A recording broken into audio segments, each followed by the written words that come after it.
अस्सलामु अलैकुम। बिस्मिल्लाहिर्रहमानिर्रहीम। कायनात बनाने वाले, नरमी करने वाले, मेहरबानी करने वाले की शनाख्त या पहचान के साथ बलंडर बड़े बड़े। दोस्तों, इस सीरीज़ का आज लेक्चर नंबर 3 है और ये लेक्चर भी सूरह अल-बक़रा की आयत नंबर 196 के एक हिस्से पर है। आपसे ये शेयर करता चलूँ कि ये सीरीज़ जो है इसकी प्लेलिस्ट भी मैंने बना दी है बलंडर बड़े बड़े के नाम से। ये सारी वीडियोज़ उसमें डाल दूँगा। वो दोस्त जिन्होंने पहली 2 वीडियोज़ का जायज़ा नहीं लिया वो प्लेलिस्ट में जाके ले सकते हैं। बलंडर बड़े बड़े में जितनी भी लेक्चर्स कर रहे हैं वो उन तमाम की तमाम आयात पर हैं जिनसे मरवजा तर्जुमा जो कि इनके अक़ीदा के मुताबिक और तारीख़ तबरी और हदीस की किताबों को मद्देनज़र रख कर किया गया है। और इसी तर्जुमा से हमारे लोग जो हैं अपना अक़ीदा ये साल बाद जानवरों के गले पर छुरी चलाकर इनकी तिक्के बोटी खाने वाला जो निकालते हैं वो थोपते हैं। इसी तर्जुमा में अपने अक़ीदे को डालकर आयात पर थोपने की जो कोशिश की गई है, आयात में वो चीज़ें नहीं हैं लेकिन इन्होंने कोशिश की है, वो हैं बलंडर। वो इस सीरीज़ में उन तमाम आयात में जो इन्होंने मारे वो आपसे मैं शेयर करूँगा। चूँकि लेक्चर नंबर 3 और सूरह अल-बक़रा की आयत के इस फ्रेज़ पर है, पहले फ्रेज़ शेयर करूँ उसके बाद तर्जुमा शेयर करूँगा मरवजा वाला, फिर उस पर बात करेंगे। आयत का फ्रेज़ कुछ यूँ है, फ़मन खाना मिनकुम मरीदन औ बिही अज़्ज़म मिन रअसिही फ़फ़िदयतुम मिन सियामिन औ सदक़ातिन औ नुसूक। ये आयत का हिस्सा है और इसका तर्जुमा तकरीबन मैंने 24-25 मुतरजमीन का पढ़ा, सब एक ही सिक्का है।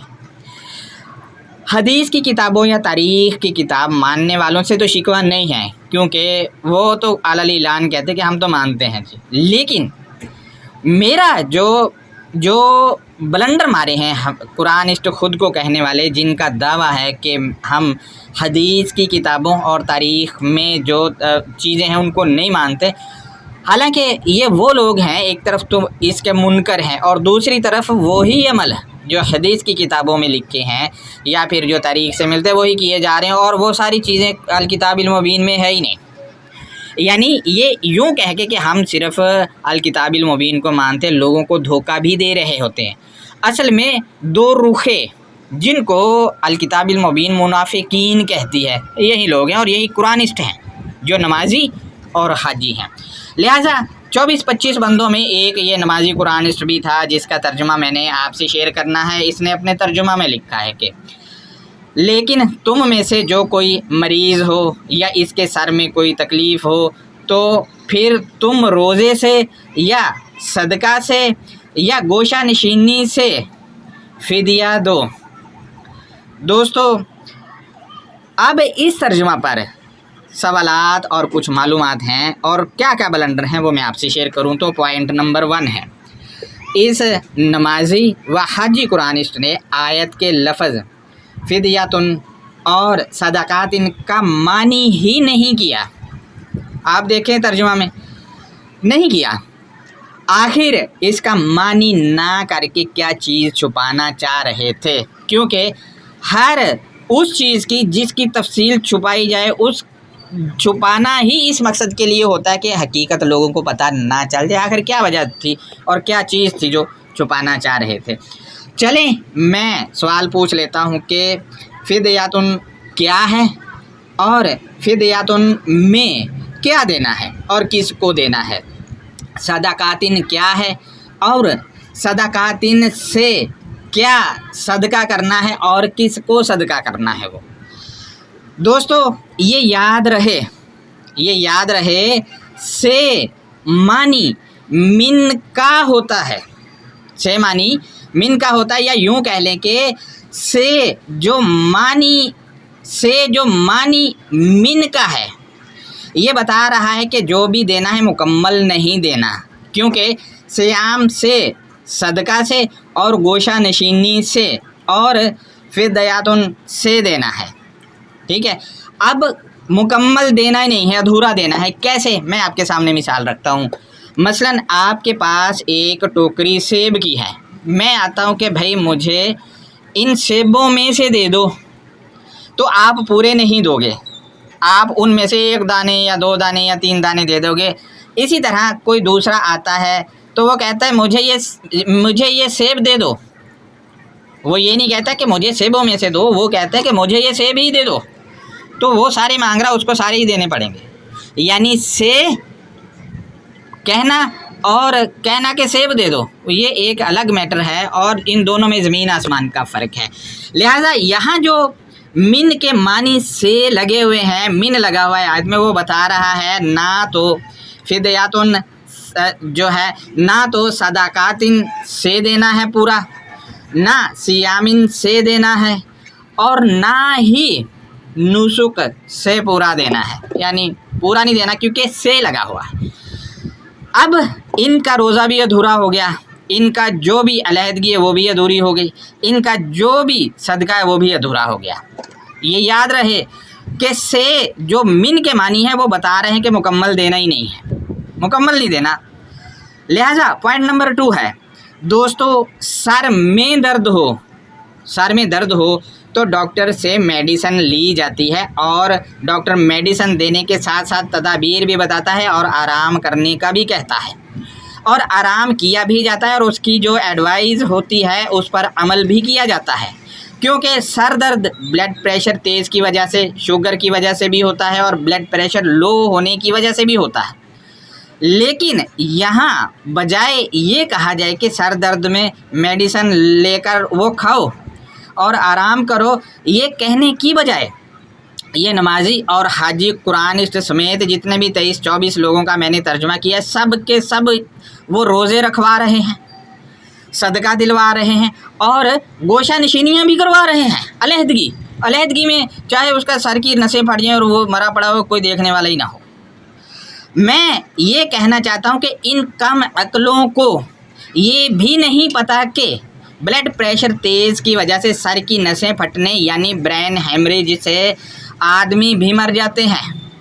लिहाजा जिन ने ऐसा तर्जमा किया है कि बीमारी में, मर्ज़ में या सर दर्द में और रोज़े रखो या सदका दे लो या फिर अलहदगी इख्तियार करो, इन सब को मैं हुकूमत से अपील करता हूँ कि इन सब को पकड़ के जेलों में डाला जाए और हर रात 10 बजे जूतों के साथ इनकी अक्लों की मालिश की जाए, ताकि लोगों की माओं के बेटों और औरतों के खामदों और बेटियों के बापों और बेटों के बापों को ये लोग मरवाना चाह रहे हैं, उससे उनकी बचत हो।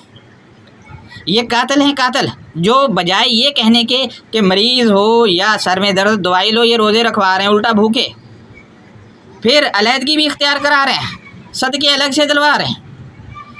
अरे भाई, इनको पकड़ें और इनकी अक्लों की मालिश करें।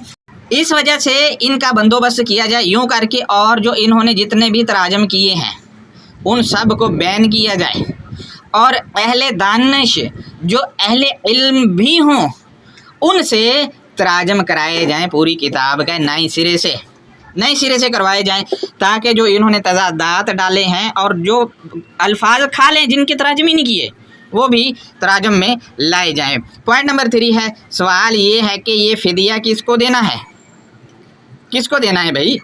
पॉइंट नंबर 4 है, इसके मुताबिक सर दर्द में भी रोज़ा रखना है, जबकि सूरा 2 की आयत नंबर 185 के मुताबिक तो मरीज़ रोज़ा रख ही नहीं सकता जब तक वो मर्ज़ में है, रख ही नहीं सकता। फिर ये इस नमाजी कुरानिस्ट समेत जिसने भी ऐसे तराजम किए हैं, इन्होंने अलकिताबिल मुबीन में तजाद पैदा कर दिया है। अब ये तजाद कौन दूर करेगा, इनके पास की बात नहीं है।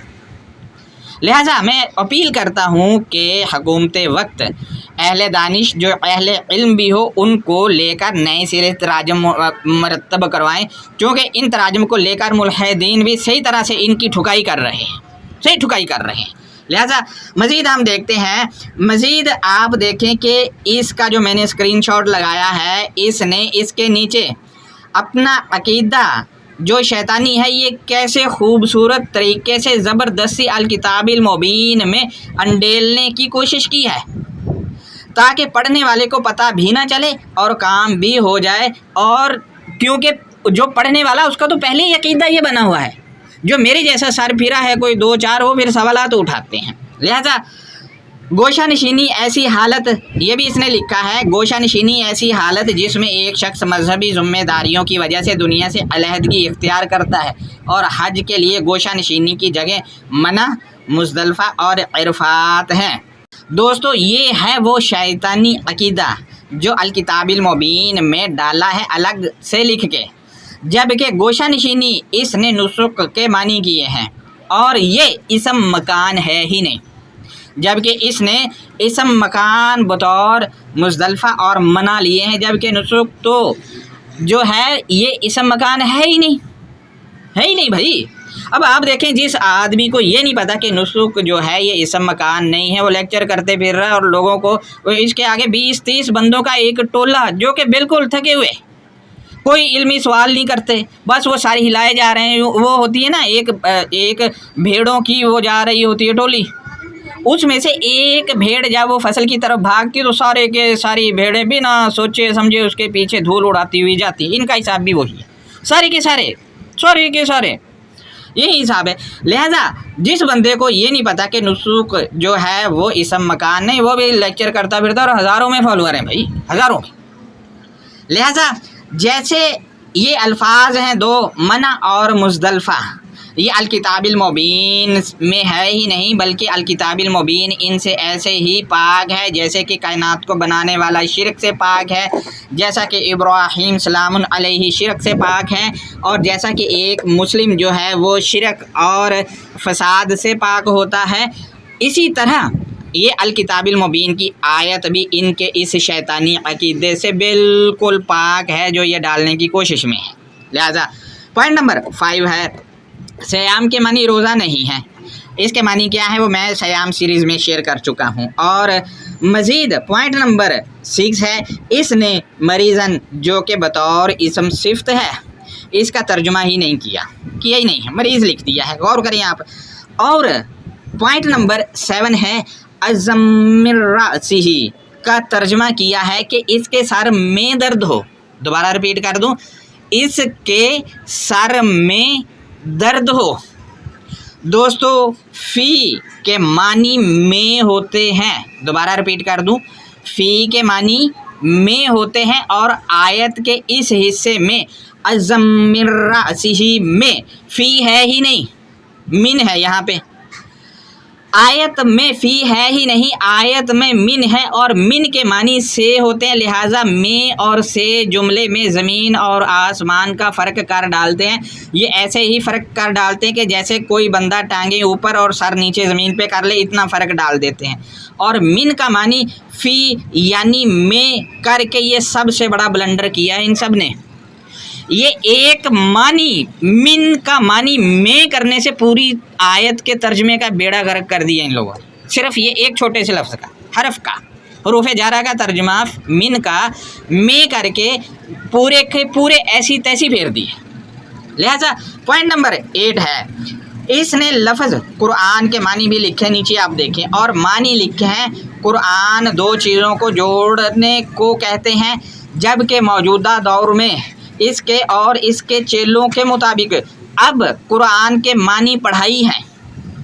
پہلے یہ کرتا ہے کہ دو چیزوں کو جوڑنے کی چیز، اب آج کل ان کے معنی ہیں پڑھائی قرآن کے معنی، یعنی یہاں اس آیت سے حج اور عمرہ اپنا مروجے والا نکال کے ٹنڈیں کروانا تھی، اس وجہ سے لفظ قرآن کے معنی ہی بدل دیے، جبکہ یہ معنی اس نے جو لکھے ہیں یہ ذوالقرنین کے ہیں جس کا روٹ کارانہ ہے، جبکہ قرآن مجید کا روٹ ورڈ یعنی حرف اصلیہ کاف را حمزہ ہے۔ جو لوگ اس کا روٹ کاف را الف لکھتے ہیں وہ بھی غلط لکھتے ہیں، لہذا کاف را حمزہ ہے، یعنی کسی نہ کسی طرح انہوں نے اپنا جو عقیدے والا شیطانی لچ ہے وہ تلا ہی تلا ہے، کہیں من کے معنی میں کر کے اور کہیں من کے معنی نہ کر کے اور کہیں کیے ہی نہیں ہے، کیے نہیں، چھوڑ ہی دیا ہے۔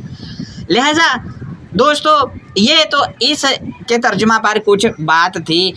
आपने देख लिया होगा कि इस नमाजी और हाजी कुरानिस्ट समेत सब ने वो कैसे कैसे ब्लंडर मारे हैं। मेरे जब ये ब्लंडर वाली सीरीज़ चल रही तो आपसे रिक्वेस्ट है कि जिस हिस्से का या जिस आयत का तर्जुमा कर रहा होता हूँ वो खोल के आप अपने आगे रखा करें, ताकि आप उस पर गौर करें और ब्लंडर्स जो हैं आपके सामने आएँ।